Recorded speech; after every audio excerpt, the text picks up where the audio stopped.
Bhagavato Arahato Samma Sambuddhassa. Namo Tassa Bhagavato Arahato Samma Sambuddhassa. Namo Tassa Bhagavato Arahato Samma Sambuddhassa. Good afternoon, everyone.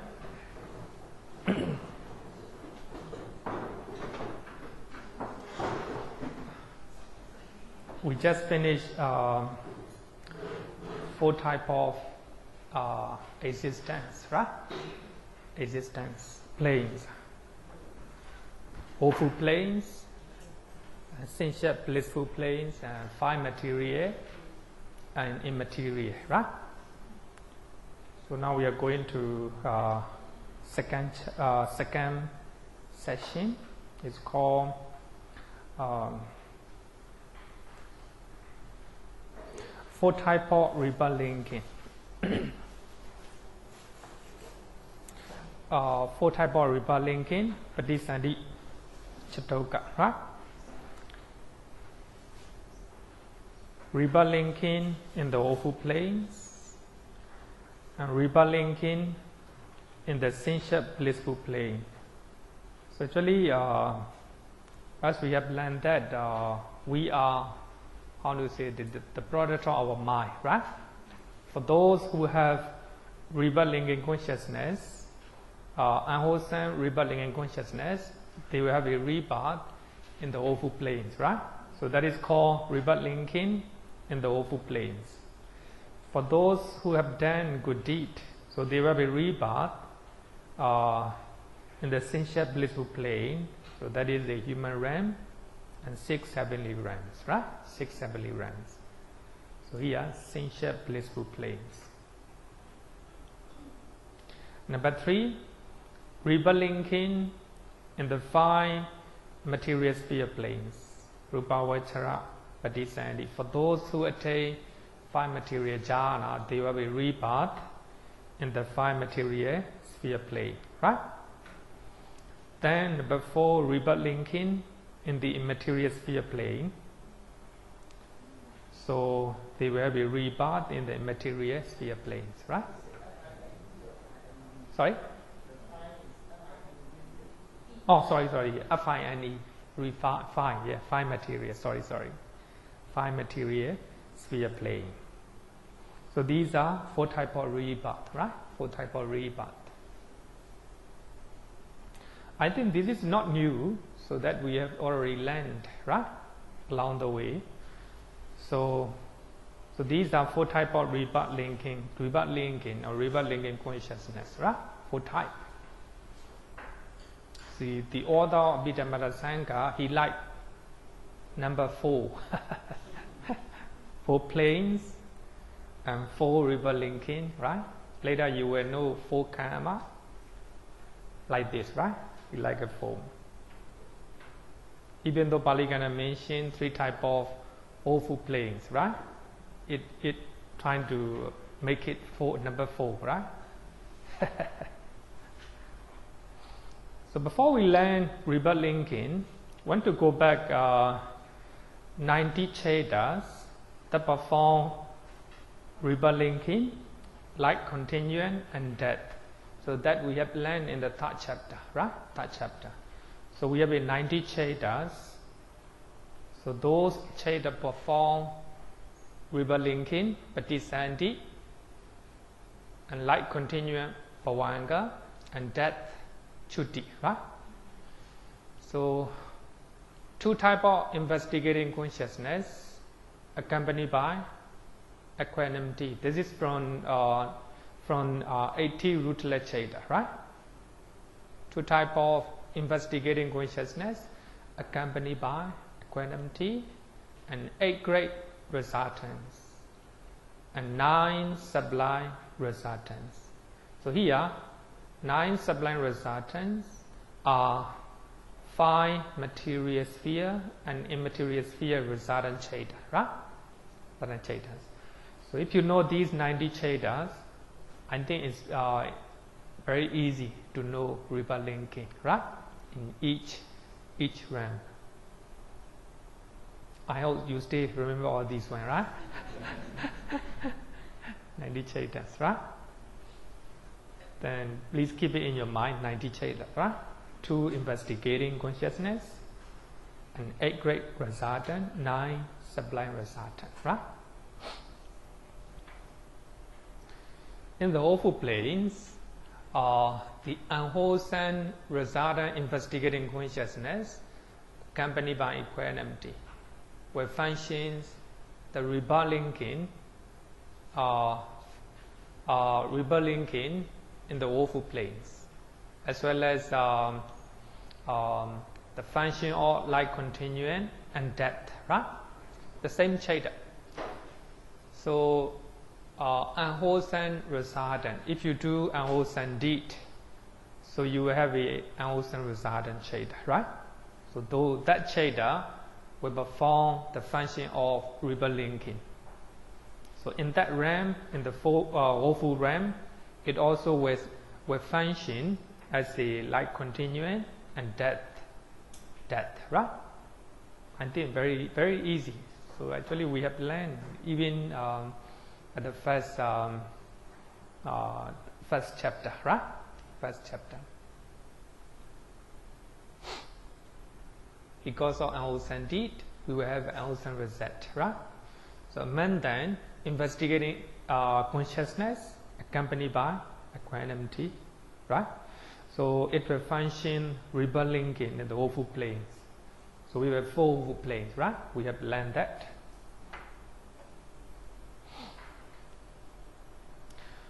Then number 2, the wholesome resultant investigating consciousness accompanied by equanimity functions the rebirth linking, life continuum and death in the sensual blissful planes.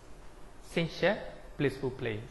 So that means human realm and heavenly realms, right? Heavenly realms. So here I have given the number comprehensive manual of Abhidhamma, page number 195, right? Handbook of Abhidhamma, volume 2, page number 151. So actually here, wholesome resultant investigating consciousness. So this is from among the 80 rootless chaita, right? Among the 80 rootless chaita. So 2 types, human being as well as deities, deva, right? Among the human beings, a deformed and abnormal human beings, right? So among the human beings, among the people, we have abnormal people, right? Deformed people. So some of them are those who was born blind, those who was born deaf, mute, mentally retarded, mentally deranged, even they do not know east direction, west direction. If you say go to east direction, you might go to west direction like this, right? So those are deformed human beings, right? I think we can find it in our environment. But this is very controversial. So it also mentions eunuch, hermaphrodites, sexually indeterminate. So even among those people, sexually indeterminate people, there are some people who are very intelligent, right? Very intelligent. But here, when we talk about deformed people, blind, it is not, it is blind. So at the beginning of conception, right?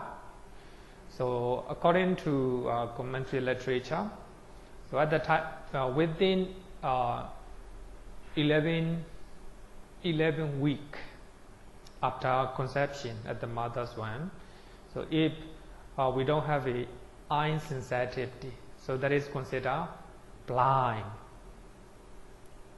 with the conception, right? And also the same thing, deaf, mute, mentally retarded. Even the eunuch. So that means even though they were born because of the wholesome deed, actually their wholesome deed is not a pure with the defect, right? With the defect. For that reason, they became deformed and abnormal. So this is a wholesome resultant consciousness accompanied, investigating consciousness accompanied by equanimity, right? So this is their relinquishing consciousness. Another one is sent upon deities. But here, when we talk about deity, devas, it's not the deva living in the heaven. So the deva who living nearby in the human realm, we call it upbound deities, and who manage to maintain their life with a lot of difficulties because of their deficient and faulty merit, right? So some of them are Vinipatika Asura. We call it fallen Asuras. The reason is they fall from happiness. They don't have happiness all the time. They live in fear. They live in thirsty and hungry. That it is said that they trying to help people is very similar to the ghost, right? Actually, they are not ghosts, and they possess people, hoping that they will have chance to eat, right? So they are dependent on some of the deities or the guardian trees, guardian spirits, or the trees, right? Tree devas. Some people can see the deva around us, right? For that reason, for them, very difficult to even to urinate in the forest. It is said that, right? It is said that because every trees, and even the tiny trees, is occupied by devas. Yeah. So some are powerful, some are not, right? Some are not. So these fallen asuras, so they dwell dependent on those devas, right? They don't have any dwelling place, so they have a difficulty to eat, right? So their relinquishing consciousness is a wholesome, resultant, investigating consciousness, right? Accompanied by equanimity. So here, two people, deformed and abnormal human beings, and upbound deities who have a difficulty to live and to eat, right? And you can look at page number 195, right? 195. As a result of good deed, so they were born as a deva, as a human beings, but their good deed is not pure. A lot of defect, right? A lot of defect.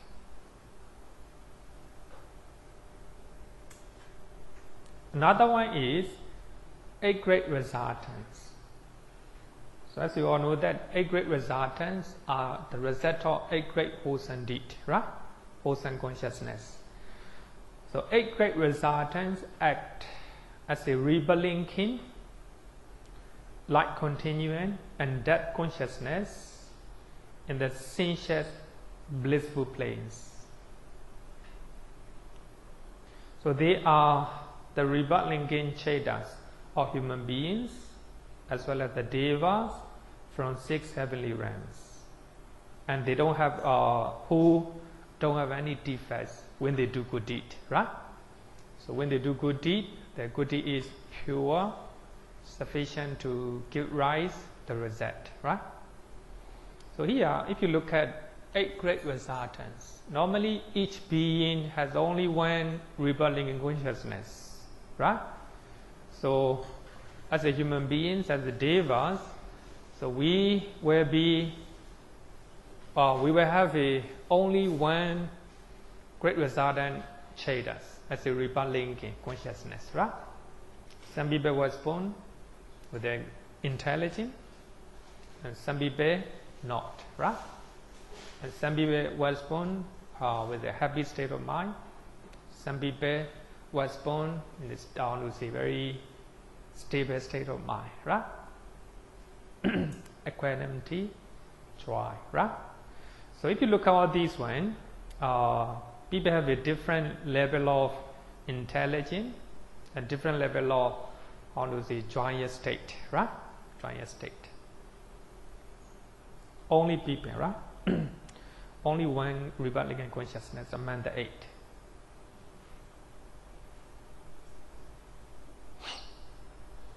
So now, total of 10 resident chetas. 10 resident chetas. That means 2 investigating chetas and 8 great resident, right? Altogether 10. So all these 10 serve as a sense sphere rebelling, right? Sense sphere rebelling. Easy, right? Very easy, not difficult. Then let's go to the 5 material sphere. So there are 6 motor rebelling in the 5 material sphere. Very easy one.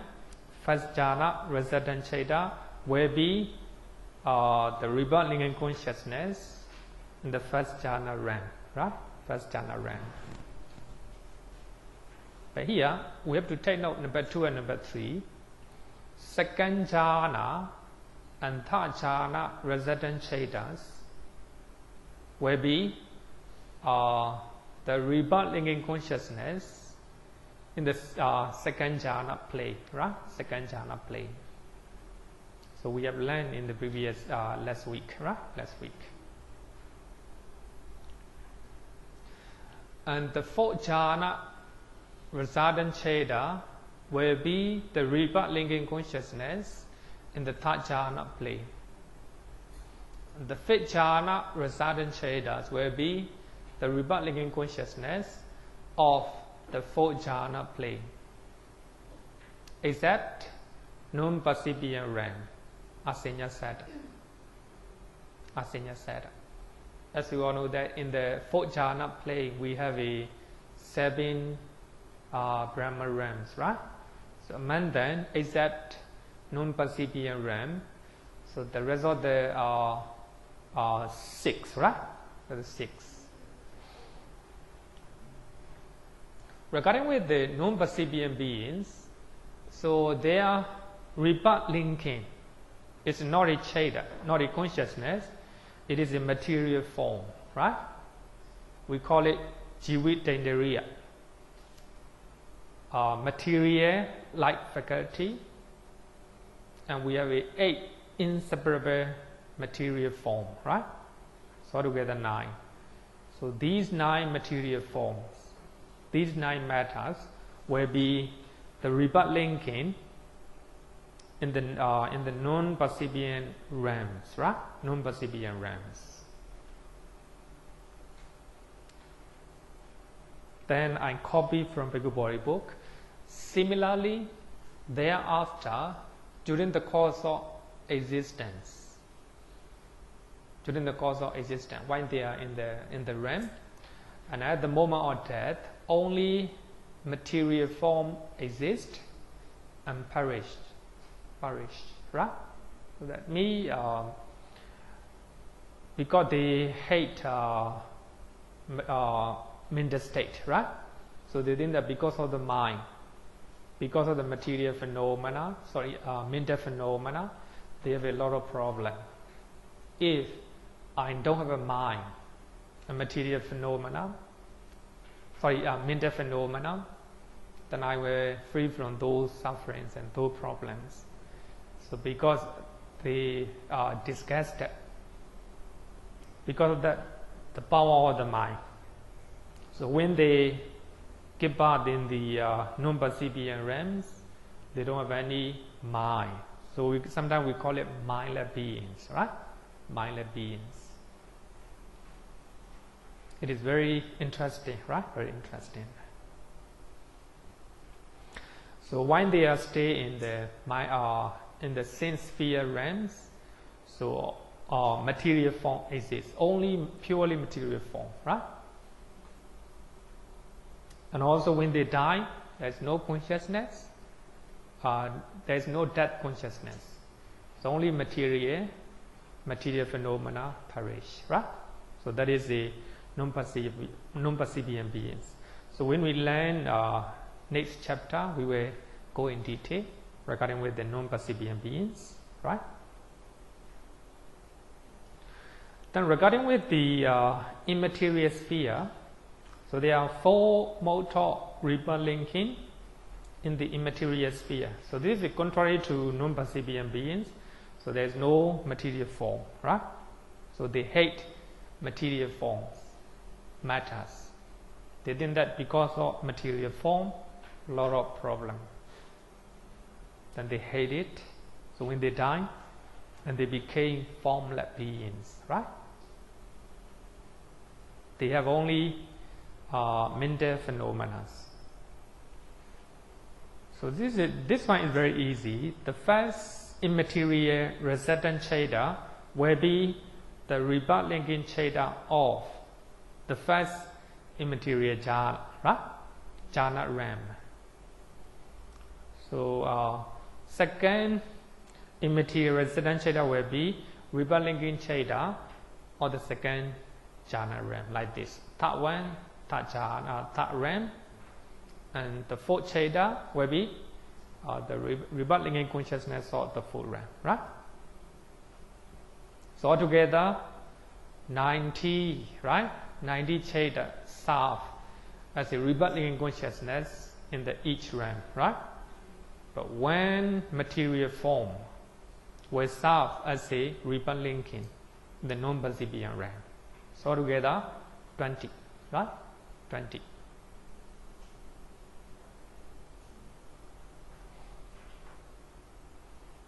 Question? Any question? No question, very easy, I mean, huh? Okay, thank you. So here, same in the one lifetime. Page number 199. Following chedas is the same in one lifetime. Here, in one lifetime, very important, right? In one lifetime. Rebirth linking consciousness. Suppose if our rebirth linking consciousness is the first cheda among the 8 great resultant, right?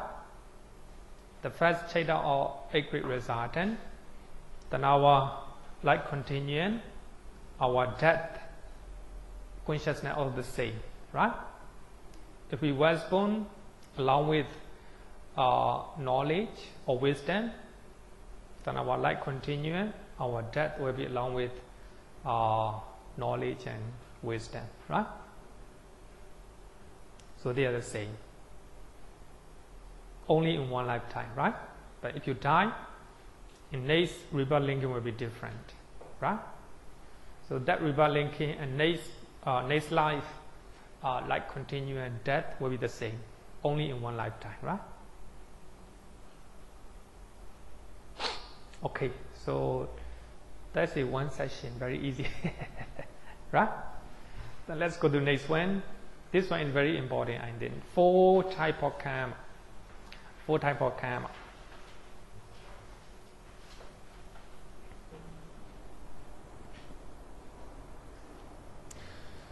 The word karma literally means action or deed.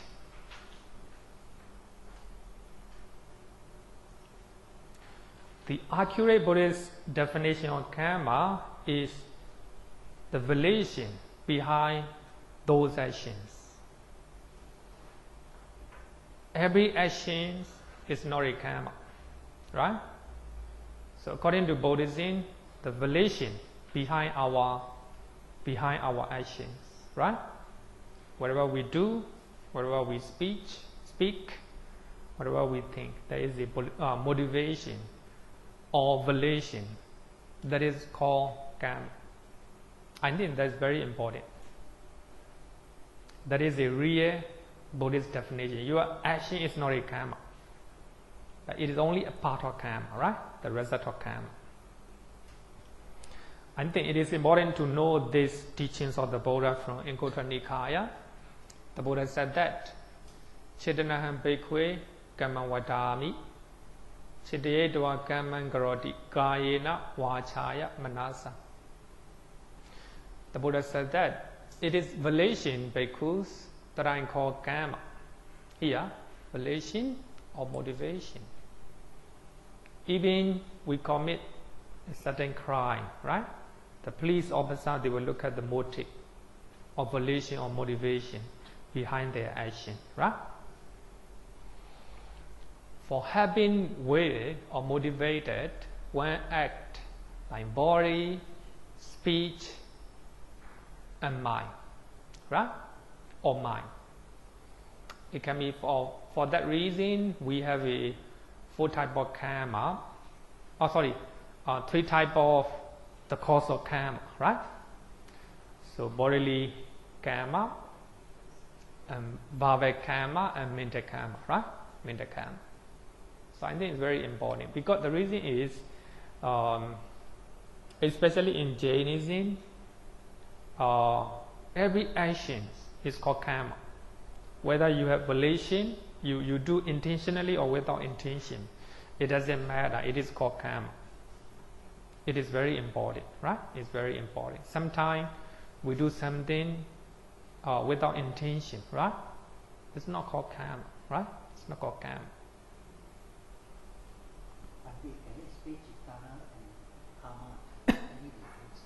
Chetana, or chetana is volition. So actually, according to Buddhist definition of karma, action is not a karma, it is just the result of karma. So karma is a volition. Normally, even we learn about sila, morality, actually the chetana, right? We control our bodily, bhava, and mental actions, right? We control. But behind there is a motivation, right? Or volition, chetana, right? So the karma we can equate with chetana. So chetana and karma are the same, right? Karma are the same. Okay, question?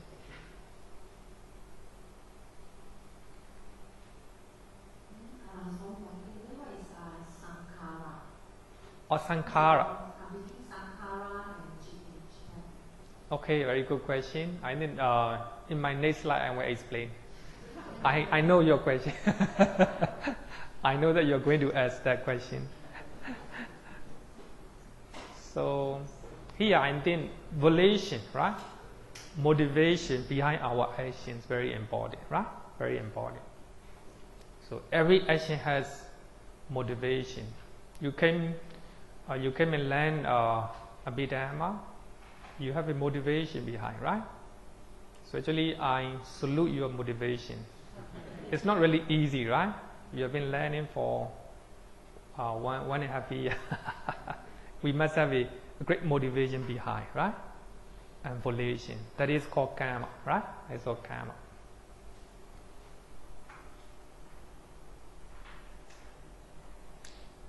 I think karma will be explained with the giving some soda in my soda class this year. So I think it is I think good to know one of the verse from Dhamma, the first one. Number 1, very important, right? For that reason, number 1 very important.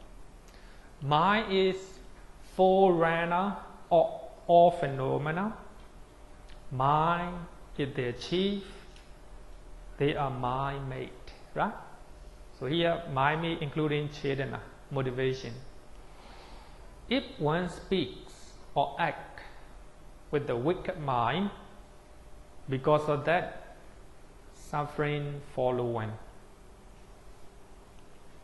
Just as we follow the hoof prints of the ox that draw the cart, right?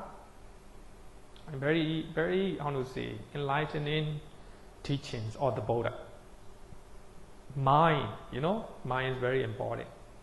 in one time, there is a debate between the Buddha and disciples of Mahavira, the founder of Jainism.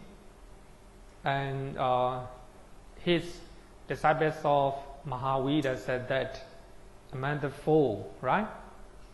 Bodily action, verbal action, and mental action, which one is more serious? More serious. And disciples of Mahavira said that bodily action is more serious, right? And the Buddha said that, but in my teaching, mind is more serious, based on the mind, right? Based on the mind. So actually, if we look at in surface level, it look like, how to say, if we just thinking, right? And the Buddha gave some example, right? Actually, that debate took place in Nalanda. And the Buddha gave an example of, suppose if you kill people in the Nalanda, how many people can kill in one day? So he said that maybe 50 people or 100 like this. And the Buddha said that for those who have supernatural power, a psychic power, he can kill all the people in Nalanda within a short time, right? The power of the mind, right? So therefore the Buddha said that mind is forerunner of everything. If we speak, if we act with the bad mind, and suffering will follow, right? Another one is second. So not this one is not number one. Copy 2, right? Verse number 2, and the Buddha said, mind is forerunner of all phenomena. Mind is the chief. They are mind-made. Everything is mind-made, right? If one speaks and acts with the pure mind, because of that, happiness follow him, right? If we have a good mind, a beautiful mind, pure mind, happiness will follow. Like a shadow that never leaves one, right? So if we look at two verses, if we do good, happiness will follow. If we do bad, suffering will follow, right? That is the karma, and it reset, right? It reset. I think it is important. Normally when the commentary also define karma, they always use chetana, right? Volition behind our action. So even Visuddhimagga define what is morality, what is sila, it defines the chetana behind our action, right? So that is morality.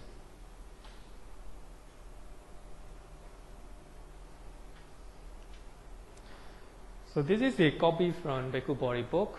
The Buddhas and Arahants do not accumulate karma since they have eradicated ignorance and craving.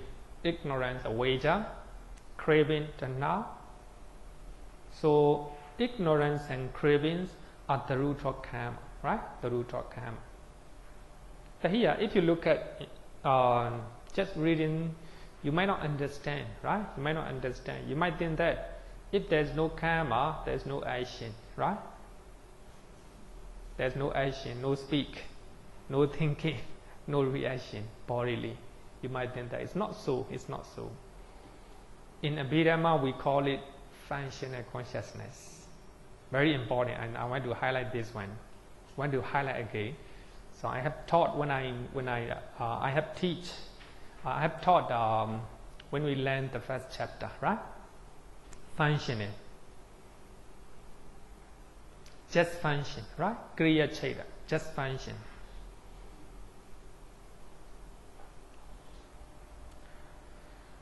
The Buddha and Arahants do not accumulate karmas. Sorry, look at this one. Dependent on ignorance, avijja, dependent on ignorance, the karma formation, sankhara, here sankhara. Sometimes we translate as the volitional formations. or mental formation we translate, right? But for me, I prefer karma formation. Sankhara arise because of ignorance, because of moha. Sankhara, karma formation arise, right? Depending on craving, clinging arises. Depending on clinging, karma existence. Sometimes they translate becoming, or sometimes they translate existence. Arises. In Pali, bhava, right? Bhava, becoming. For that reason, I translate karma existence or karma becoming. So karma comes into existence. So actually, even though dependent origination divided, ignorance, craving and clinging, they are together. They are defilements. Under the name of defilements, they are the same. So if you have ignorance, you have a craving. If you have a craving, clinging together, right? So then I will go in detail when I teach dependent originations in the Soda class. So I think everyone is attending Soda class, right? Is there anyone who do not attend Soda class? 1, 2, 3, 4, 5, 6, 7. So I think, no time coincident with the other class, right? Okay. So anyway, you can listen, right? But I will teach dependent origination in detail because I think it's very important. But here also, I want to explain based on dependent originations, right?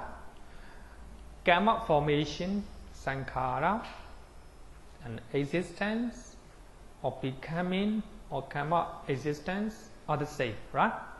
So here, sankhara and bhava. So here, sankhara and bhava are the same because they are the result of defilements.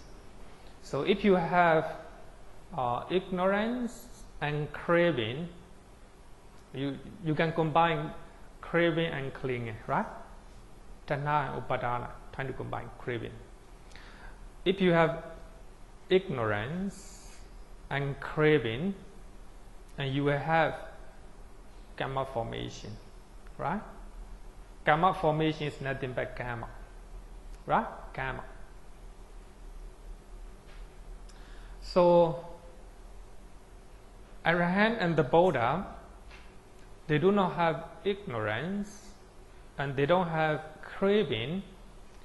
For that reason, they will do something thinking that they should do. Just function. There is no hidden agenda. Hidden agenda means craving or ignorance. So they just do something because they should do it, right? The Buddha attained enlightenment at the age of 35, right? At the age of 35.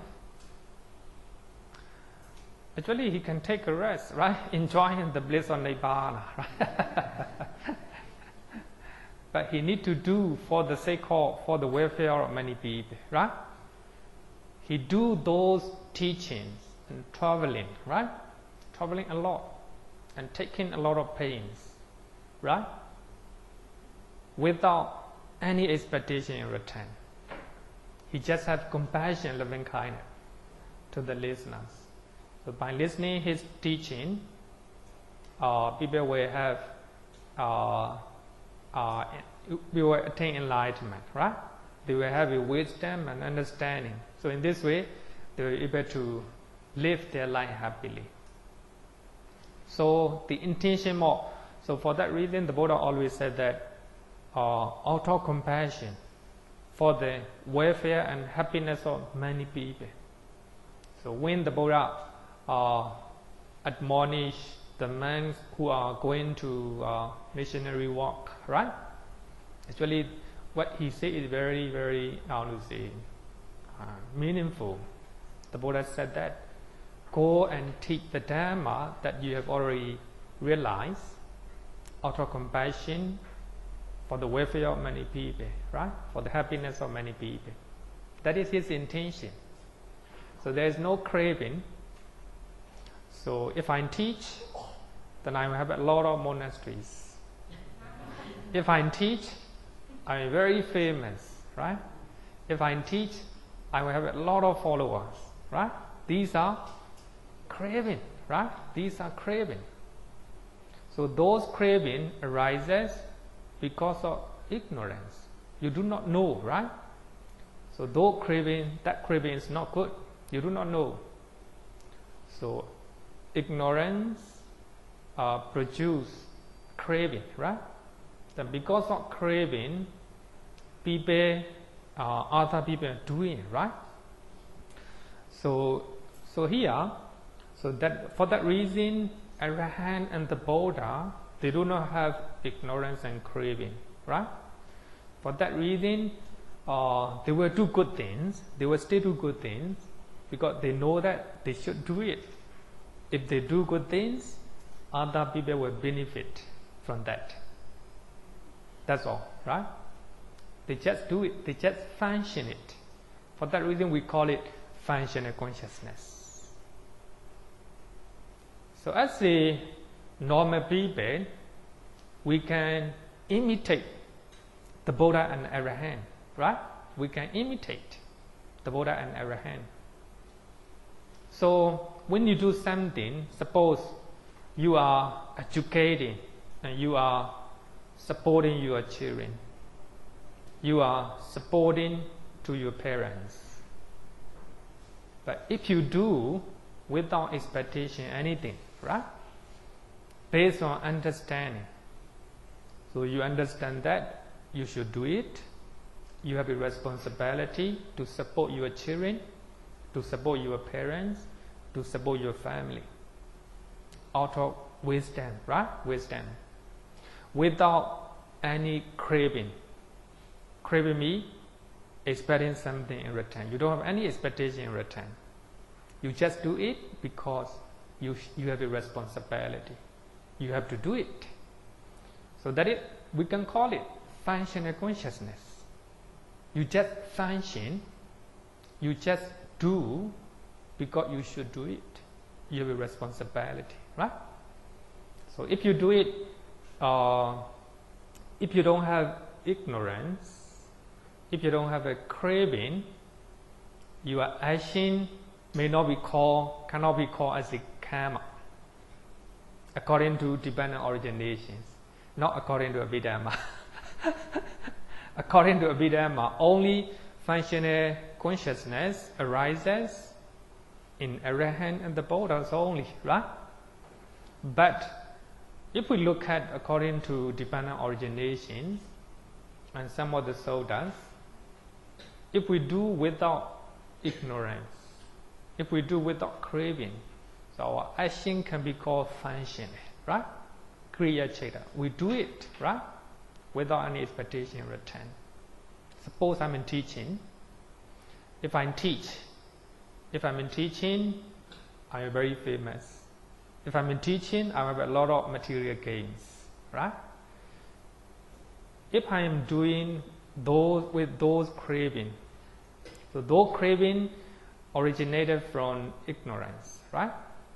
If I'm in teaching with the ignorance and craving, my action can be called karma, right? Then I will have, even though it can be called wholesome karma, but where according to dependent origination, the whole mass of suffering, right? Actually, in dependent origination said that the whole mass of suffering originated ignorance and craving, right? So we can apply anywhere, right? Anywhere. So here, if we are doing something with the wisdom and mindfulness, without craving, without ignorance, then our action cannot be called karma. We can call kriya cheta, function, right? We just function and we just do because we should do it. It is good to do it, right? it cannot be called karma. But of course, those states of functional citta can arise during our meditation, especially during our meditation. Because when we are meditating, our mind focuses on meditation object, especially breathing and breathing out, right? No hidden agenda. We are not thinking anything, just focus on breathing in, breathing out, that's all, right? There's no, if you are mindful, if your mind is concentrated, if you know what you're doing very clearly, that means you don't have ignorance. And you don't have a craving, right? You don't have a craving. So, if there is no ignorance and craving, karma formation cannot arise. So that means karma cannot arise. But you are still doing, right? Still doing something. But we cannot call it action. We can call it function, right? According to Abhidhamma. Even we cannot call as a real function, we can call it pseudonym, right? Pseudonym functional consciousness. Question?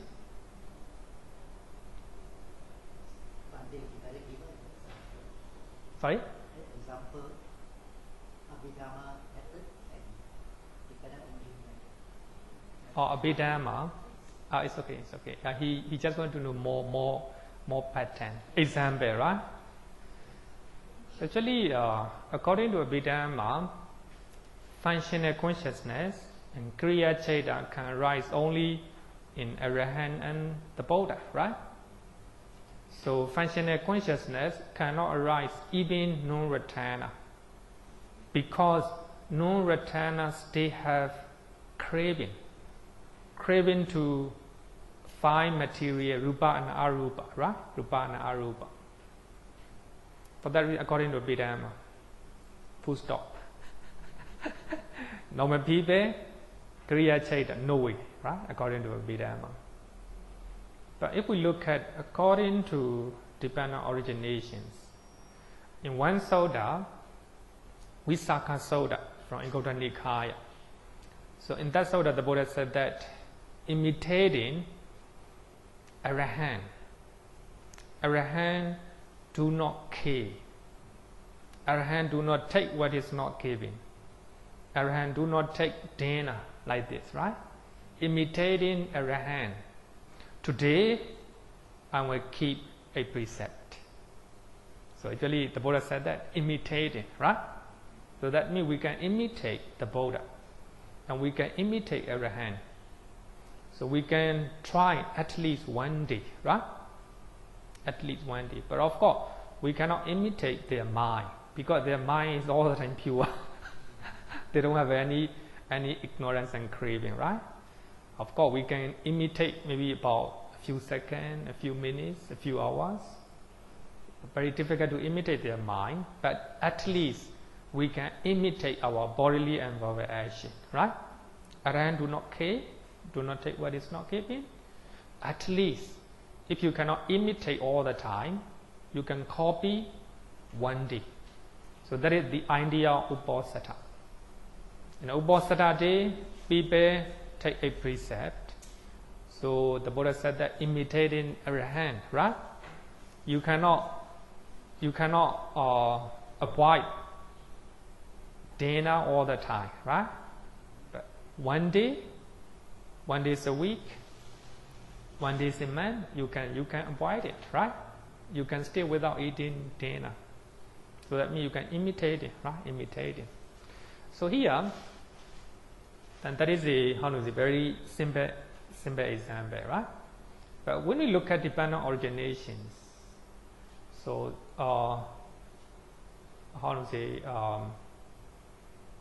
if there is no ignorance, there is no karma formation, right? Sankhara, there is no sankhara. So we can stay without ignorance at least 1 minute, right? So when we are meditating, we don't have any ignorance, right?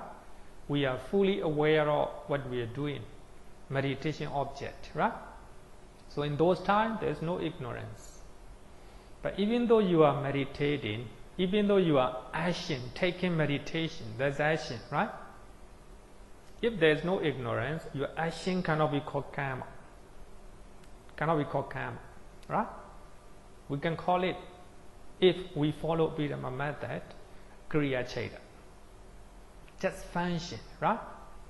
For that reason, the Buddha always said that when we are meditating, stay in the present moment, right? Do not think the past. Do not think about the future. For that reason, so the Buddhist master always encourage one of the meditator ask the question. So when we are meditating, the Buddha came into my mind. The meditation master said that, K the Buddha. So that means if you are meditating, breathing meditation, right? Your mind must be only the breathing. If other objects appear in your mind, it will be a danger, right? A danger for your meditation. Even, the image of the Buddha, right? Is dangerous. Kill the Buddha. Very clear, right? So what I mean is, so when we are meditating, our mind focuses on one object, right? Then our mind is not going anywhere. Then at that moment, no ignorance, no craving. You don't have any craving, right? No craving at the time.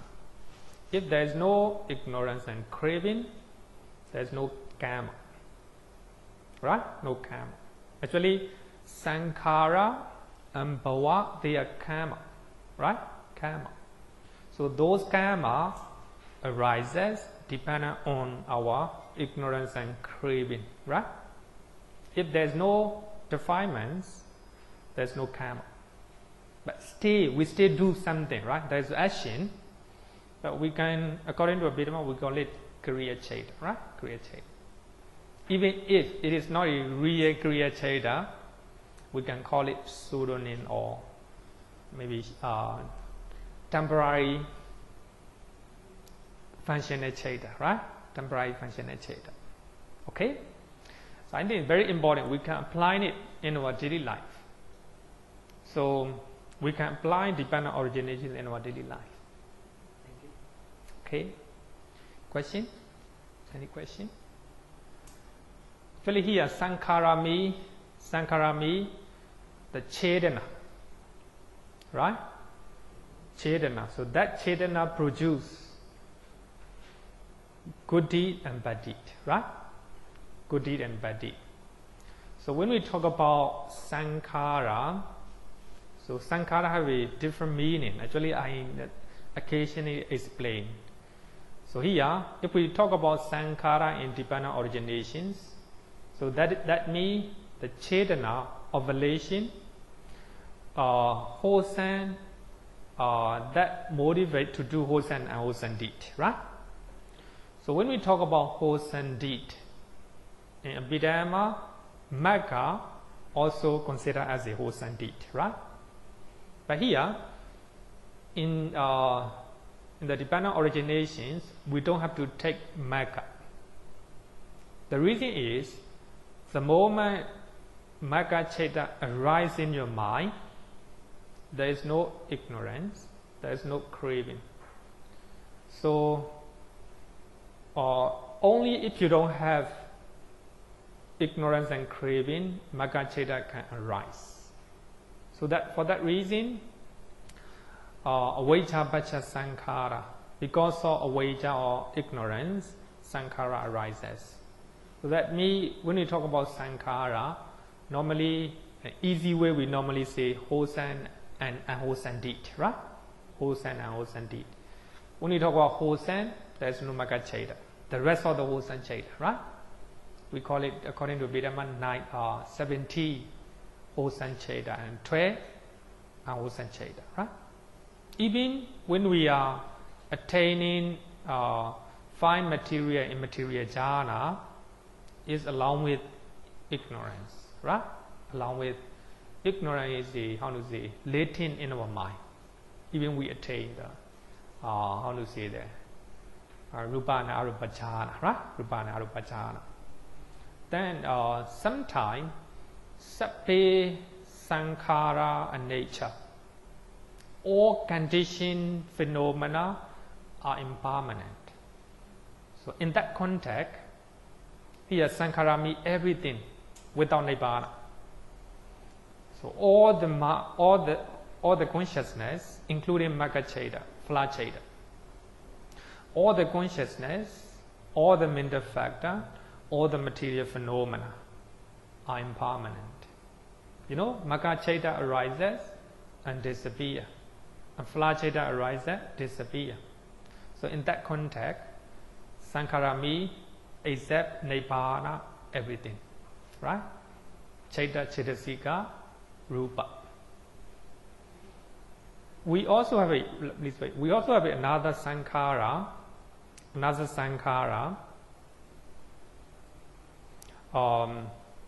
When we learn about great rooted cheta, right? Great rooted cheta. Asankharika, sasankharika. So in that sense, sankhara means chetana as well as viriya, effect. So if we have whether you have a greater, heavy volition and heavy effect, right? And less effect, less chetana. So when we talk about great rooted cheta, when we talk about wholesome cheta, right? Wholesome cheta, so asankharika, sasankharika. Sankhara, there is a sankhara there. So in that context, sankhara means just chetana and viriya, right? Chetana and viriya. So we have to understand based on context, different context, right? Question? Please use the microphone. Just now you mentioned mental states, evolution in mental state. Does it constitute karma formation? If yes, in terms of killing in mental state form and actual bodily killing, does there what I call the impact of karma? Is there a difference in that? Killing. Yes. Say for example, in the mind, if you, as just mentioned, but then if you kill, for example, as a danger there or evil thoughts, then if you really go and kill the person, so between these two, do we constitute karma in the mental state pollution? That means in our mind we want to kill somebody, yes. Then after that we kill. Do we think that at that point in time? Yeah. At that point it's called karma formation. Yeah. Now, if you have not killed and if you kill, in terms of severity of karma, how do we measure the effect or the impact? How do you consider that? Are they of equal severity? Not equal. But the Buddha gave the 3 levels of defilements, right? Yes. 3 levels of defilement. Suppose so just we want to harm other people, right? Yes. We want to harm other people. That is the 1 level. But of course, if you kill, that is the panadipada, right? Very severe. But if you just have you want to kill a person in your mind, that also constitutes karma. But of course, different level, you just use your mind, right? But second level is you take actual action. We can have two states because in our everyday we have feelings, we have mental formation, we have perception. Yeah. All these will have given us at certain point in time in life, you know, that person or we had some evil thoughts on that person. So based on just an explanation, karma formation would have occurred. Yeah, of course, yeah.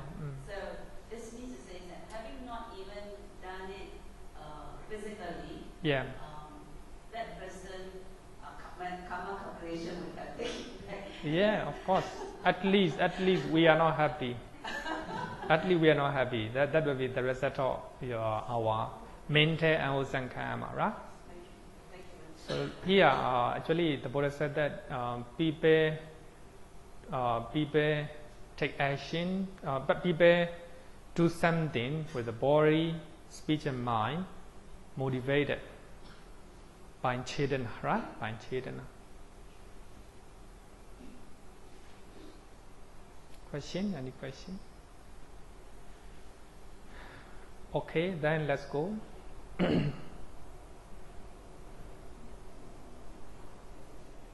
4 types of karma. Karma is analyzed in 4 ways. By way of function, how they function, right? By order of ripening, in which sequence, in which order the karma ripen, right? Page number is not mentioned here, right? 2001, right? Yeah, 201.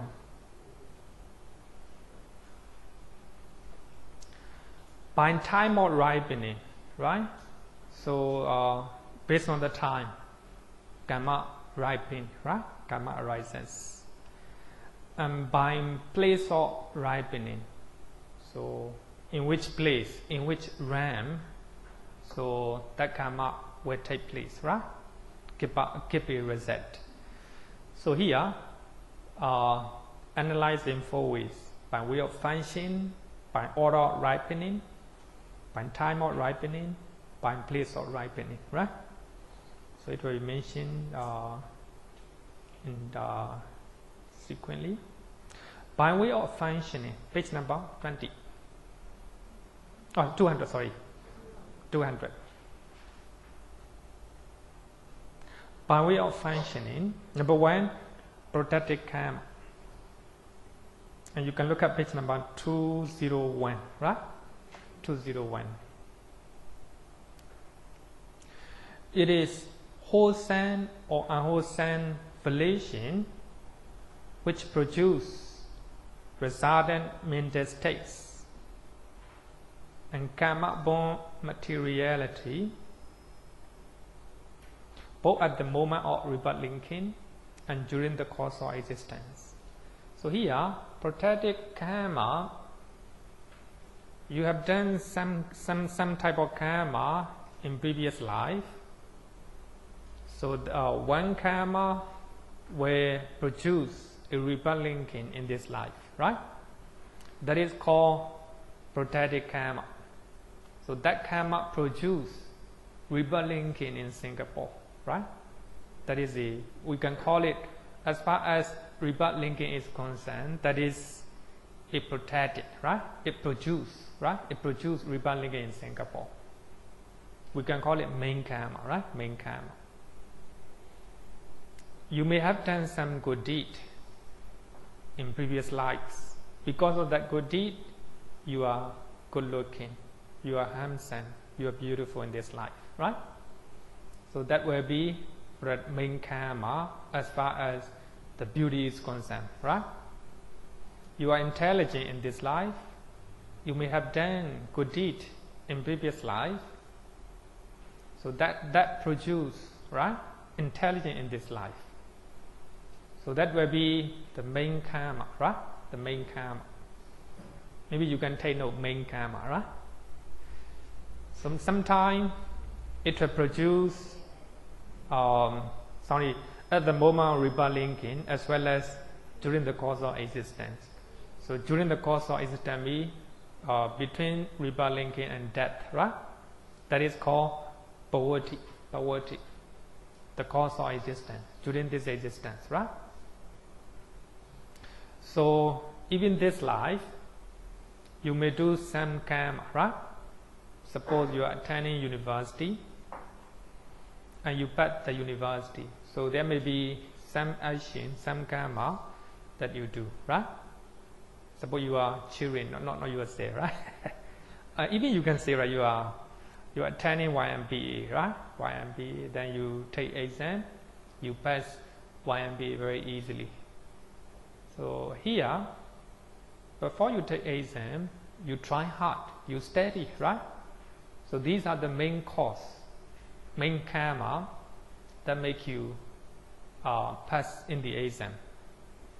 So before you take the exam, normally you take blessing from the bandits, right? Before you take YMBA exam, you take the blessing, right? If you believe that blessing, because of blessing you pass the exam, that is the wrong view. Actually, the blessing is just a part of karma, right? Not a main karma. Here, protected karma means the karma that gives a main result, right? You pass the exam because you try hard, right? Only you are affected. You are, you study a lot, right? Behind the motivation, volition. So that is the main, we call it protected karma, main karma, right? Next one, protected karma, supported karma. As I earlier said that, blessing, right? In the morning, you take blessing. That is a supported karma.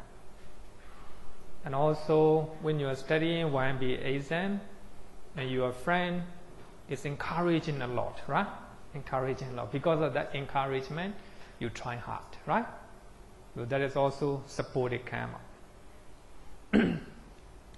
It cannot rise the result by itself, but it supports and reinforces the continuity of current karma that has been taking place. That's very important, right? Suppose you were born in, as a human being, your karma, you have a 100, you have a karma, how to say that, the potential to live 100 years, right? 100 years or 90 years, so 100 years, right? But to have, that is the main protected karma, main karma, right? Main karma. But to live up to 100 years, you need to support, right? To live a healthy life and to maintain your food and doing exercise, right? So these are supported karma, right? Supported karma. So not only doing good deed, but also doing bad deed as well, right? Doing bad deed as well. Doing bad deed as well.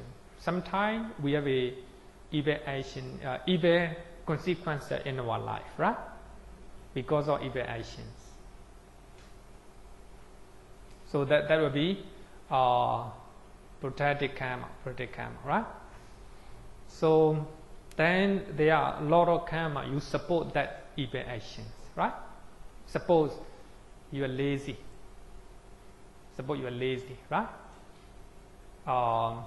So that is unwholesome karma, unwholesome mental state, right?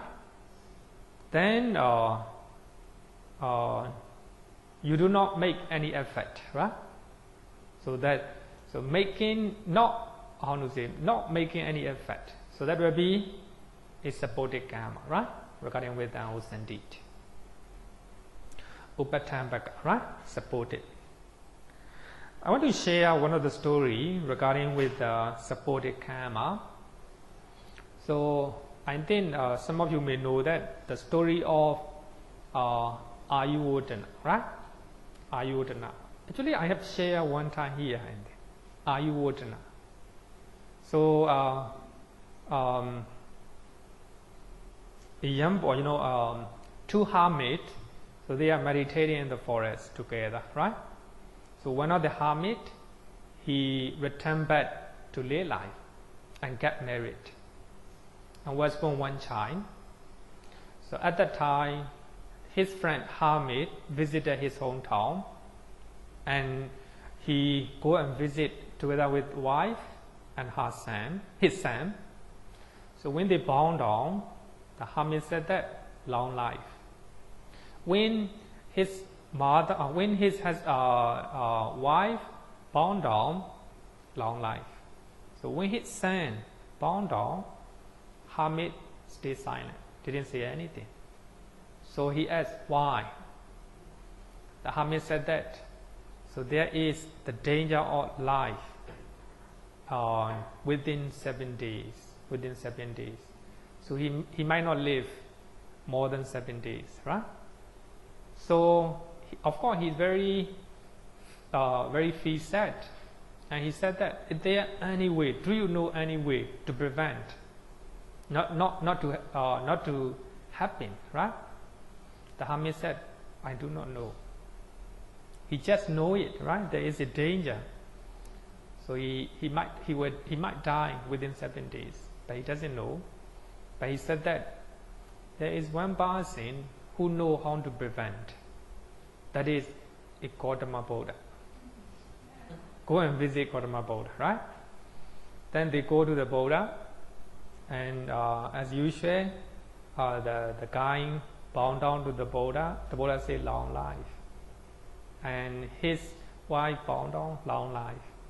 But when his son paid respect, the Buddha said nothing, right? Same thing. So there is a danger. And he said that, is there any way to prevent? The Buddha said, yes. Then you have to do according to my instructions, right? So they have to do a pavilion for the prayer chanting in front of their house. And you have to put your son at the middle. Then I will send some of the monks for chanting. And the Buddha sent a few monks for chanting for 7 days, right? And they have to put their son at the middle, chanting, prayer, right? Then at the 7 days, the Buddha himself go there and chant, prayer. So at that time, so one of the yakka, an ogre, he was given a permission to eat that small young baby after 7 days, because he attended to a deva. He is a deva. Because of that, he had permission to eat that young boy after 7 days. So on that day, he going there, right? He go there. So the Buddha himself came, right? So when the Buddha visit, many devas from different heavenly realms, they also came, right? So when the powerful deva came, he have to turn back, right? So then powerful deva keep on coming, and he have to stay back, right? Up to 12 yojana. 12 yojana, right? So when 7 days is over, as soon as the ceremony finish, 7 days is over. So that ogre, that yakka, his permission is already expired. Already expired, right? For that reason, no chance to eat, right? Then after the ceremony, and the parents bow down, long life, and the young baby also let him bow down. The Buddha say, long life. Because of that, he is named as Ayu Vatana, the one who have a long life, right? Long life. Normally, in the blessing, we always chant Apivarana Silesa, Necha Ota Pacha, Chatara Dhamma Vatanti, Ayuono Sukhampalan. So that verse is taught in that story because of him, right? Because of him. For those who always pay respect to those who are worthy of respect, right? Long life, beauty, happiness, strength. They will have all these power, right? So here, actually that young boy lived 120 years. 120 years. The commentary mentioned that his lifespan is not increasing. He has protected karma that he will have to live 120 years. That is the main karma, protected karma, right? So if that karma is not supported by prayer chanting or the Buddha and his disciples, he will die within 7 days, right? Within 7 days. For that reason, the karma have to be supported with the second type of karma, right? So just like that. So as I earlier said that, so we're supposed to live 100 years. So we need to support with the good things, right? Good things. So actually, you are coming to temple and turning the causes, right? They are supported karma, right? Supported karma. And some karma may be protected karma, main karma, right? In future. So I think we need to support our karma, right?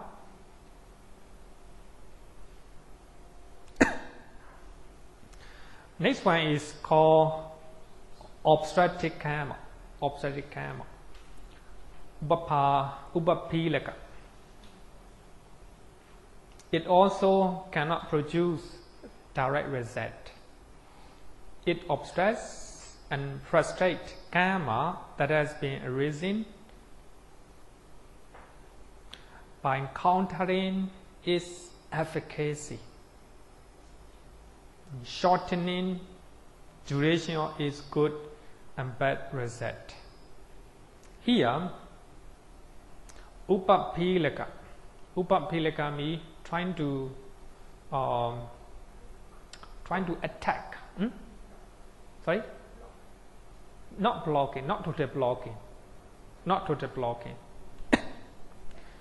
Here, obstruct or frustrate, or you have a main karma, right? Main karma. Suppose you are likely to have a cancer, suppose, right? Cancer. That is the main karma, right? Then you're trying to maintain your body and mind. Then you're trying to maintain your food, you do exercise, and you use medicine, right? Not to happen, not to have that happen. Then you might have a slight degree of cancer, right? That may not kill you. That may not kill you. Trying to obstruct, right? But cannot prevent 100%.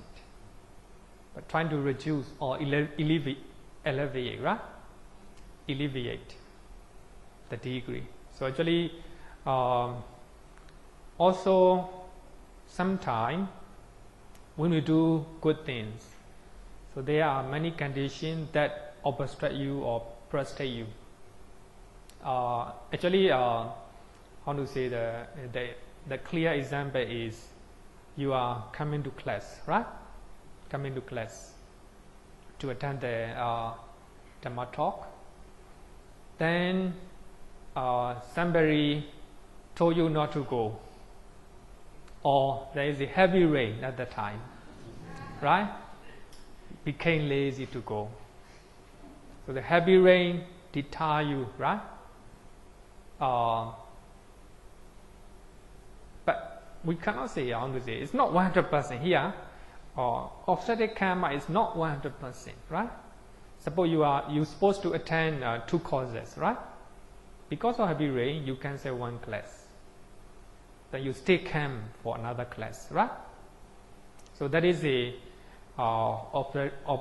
obstructed karma. It frustrates main karma that has been taking place, right? That have been taking place. Not 100%. It can be good or bad, right? It can be good or bad. Another one, the last one is a destructive karma. Destructive karma, upaghātaka. Ghātaka means killing. It totally destroys or it totally kills the current karma or main karma that has been taking place, and even block, right? Prevent, not to that happen. Not to that happen. And instead, it produces its own result. Then I will give you a very clear example. The example of Kin Ajatasattu, right? Kin Ajatasattu. So when you read Samanyaphala Sutta, you will know that Kin Ajatasattu talk about the benefit of manhood. Why, right? So the Buddha talk about a lot of benefit because of that, because these are the benefit, the fruit of the manhood. Then at the end of the discourse, he became very happy, right? Very happy. Then as soon as after he go back, the Buddha taught to the monks. The monks, if this king do not kiss his own father, he will right away become Sotapanna after this discourse, right? He has the main karma or protected karma that might become Sotapanna, right? Sotapanna. But killing of his father, destroy, right? Okay, his a good karma, right?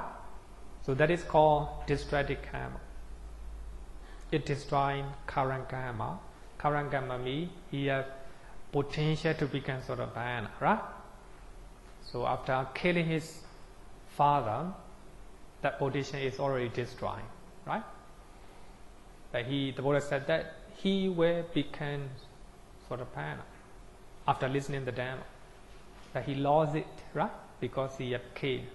So the Buddha himself said that. Another one is not new. Angulimala Thera, right? As you all know that, he killed thousands of people, many people. And the Buddha said that. So when he became a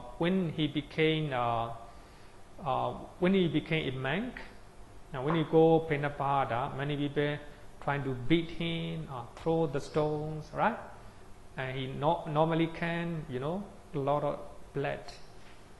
So the Buddha said that, be patient.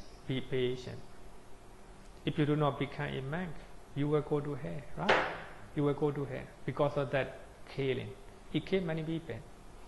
So those are the potential to have a rebirth in hell is destroyed.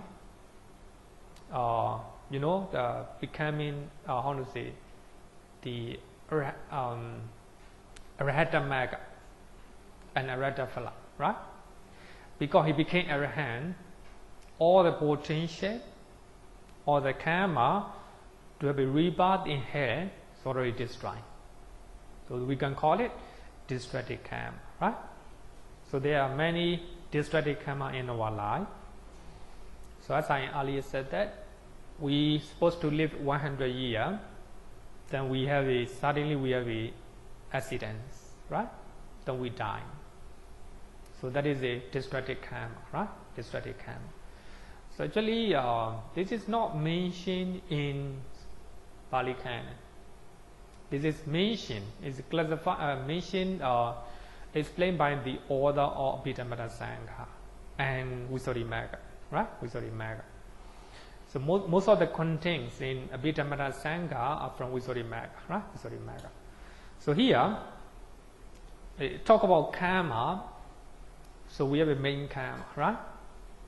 So if you materialize that main karma, you have to support, right?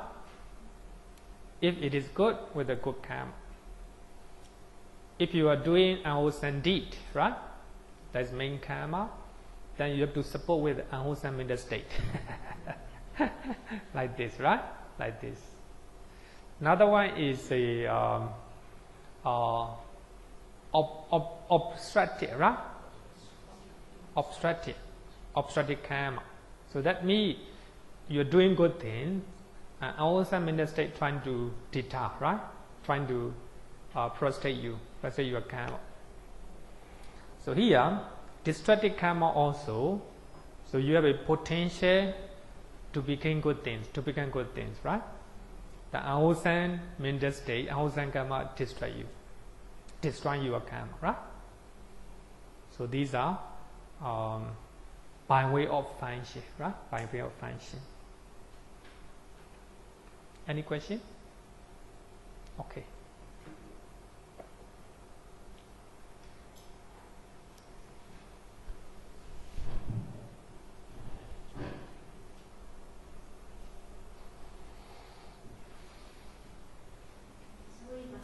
For obstructive and destructive karma, right, you actually should have some good karma to overcome this obstructive and destructive karma. Like the story you share with us, the little boy, actually is because of his good karma, that's why he happened to meet with the monks and Buddha so that he can do away, block this obstructive, this destructive karma. Can say so, yeah. We can say so, yeah. So in your life, if you don't have, then Yeah. So we must have a good condition, right? Good condition. as soon as you do something, right, you know that it is wholesome, you just do it and don't expect anything, don't expect anything at all. That is the right way. Yeah. The best way. But even though you do with the expectation, if it is good, stay okay. A good karma. But of course, when we are doing with the Nibbana level, right? Nibbana level. Some people want to go to heaven. Some people doesn't want. They want to stop samsara, right? But we have a different level of expectation. But of course, if you do something without expectation anything, the best. But without I say wholesome, like you know you do wholesome, you know you say you do wholesome, then at the back of your mind you say, I do wholesome so that you it's wholesome. Wholesome means it will be something good for you. Is that also a hidden agenda? I'm just curious. You know, let's say you teach, okay? So your objective is so that we can all be liberated. That's probably your objective. Yeah. But at the back of your mind, you know, hey, this is very wholesome. You teach, but it's wholesome. Wholesome will give back you something, I know, something good, rather than doing something bad. Is that a hidden agenda? No. We have to look at based on the, if you look at the Noble Eightfold Path, right? Right view. Because of right view, right thought, or right intention. We have to look at right intention. What is right intention? Three things.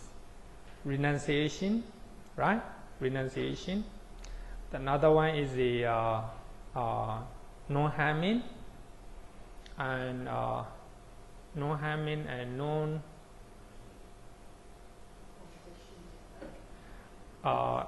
renunciation, non-harming, non-ill-will. But here, non-harming and non-ill-will, so these are the name of compassion and loving kindness. Compassion and loving kindness, metta and karuna, right? Renunciation means letting go, right? Letting go. I expect for you, not for me, right? I let go. I freely give away, right? Not expecting, not taking, right? Taking is a craving. Giving away freely, right? Freely, without expecting anything. That's not a, maybe we can call it hidden agenda, but it's a good way. But it's the right thought, right? Right thought. Craving is the opposite of renunciation. You cannot renounce freely, right? You have a expectation. Suppose you want to be, I want to go to Brahma realm like this, right? So is it? It's for me, right? So basically, when we learn, we know that even if this is a wholesome thought, you know, let's say I have this craving, I want to go to Tushita. So the thing is, that is my craving. But now that I understand, so I will let go and I'll tell myself, hey, I don't have this. I know as long as I do something that is wholesome, is good. Yeah. So that actually changes the mindset. Yeah. I think it's very important. Switch your mind. So you Normally, switch it off, then it will become like you said, my craving is to go there, but then I don't want. Now that I learned from you, I know this is not right. So I want to just do a good stop from there. And then whatever I see, like let's say I hate to do cooking, but I still got to cook for my husband. So it's compassion.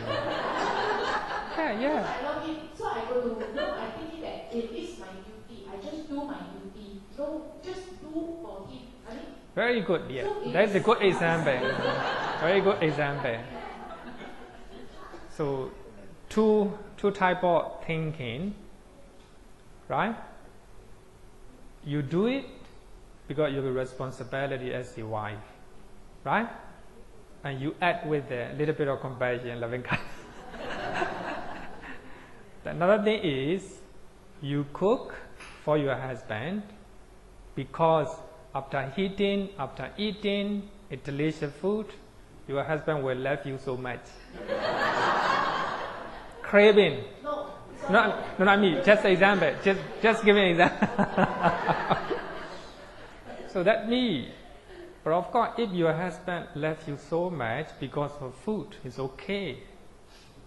But if after eating a delicious food, but if your husband say that, very bad. So the food is very bad. Suppose. If you have that response, you will suffer. For that reason, too, right? You cook with the loving kindness and compassion, right? Without expectation anything. Then you cook with the expectation and craving that after eating delicious food, your husband will love you, my husband will love you so much, even more than before, right? Like this. But if you don't get things that you expected, you will suffer, right? You will suffer. For that reason, craving produces suffering, right? Another example, you do good deed expecting to have a rebirth into Siddha habit, right? In the normal level, no harm, it's good, right? The normal level is good. But when we look at from Nibbana point of view, absolute happiness, right? Absolute happiness. That is very harmful. That is very harmful, right? Even I want to say the desire to attain meditative bliss, rupa and arupa, right? It is also very harmful when we look at from the top-down view, right? But of course, if we look at from bottom view, it is very wholesome, no harm, right? We treat our mentality to make it better, right? I think if you don't crave it, you treat it. Yeah. Better, right? The best. The reason, if you understand, if you can apply Dhamma originations in our daily life, it will help us a lot. Suppose you're doing for the temple in the one organization as a chairman or vice chairman, expecting that if I become chairman, then I will have a lower respect. And people will pay respect to me. Whenever I go, many people will take care of me like this, right? If you do with the expectation, that's craving, right? Or of course, if you get respect, stay okay. If you don't get due respect, you will be angry. Suffering will follow, right? Wherever you do, and even a good example is husband and wife, right? Same thing. If you're supporting your family with the expectation, with the craving, then suffering will follow. So you just support your family, thinking with a full of wisdom and understanding that I have a responsibility. It is good to support my family.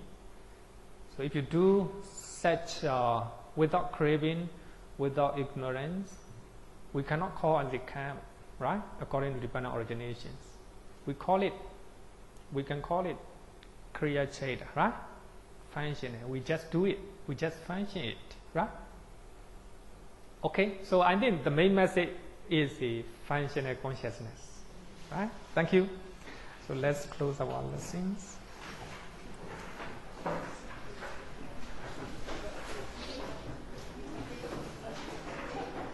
Oh, so we have two announcements. Sorry. We have two announcements.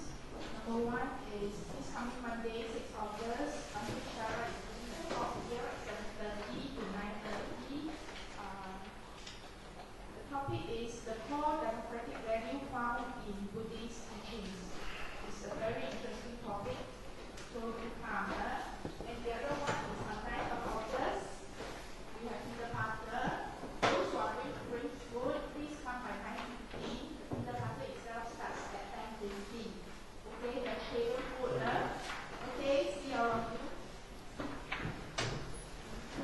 Yo varatam pavaro manu jesu sakyamuni bhagava kata kecho aragato bala vidiya samangi dan sukatan saranatamu pemi rakavi ragama ninjama sokan dhamma sangata patikulan madurami mambagunan suwipatan Dhamma mimam saranatamu pemi yata jadinama hapalamahu chatusu sisu puri sayugesu atacha bogala dhammadasate Sangami mansaranatamu pemi. Sadhu, sadhu, sadhu. Okay, thank you. Want to close. Your very first slide. I want to save my recording.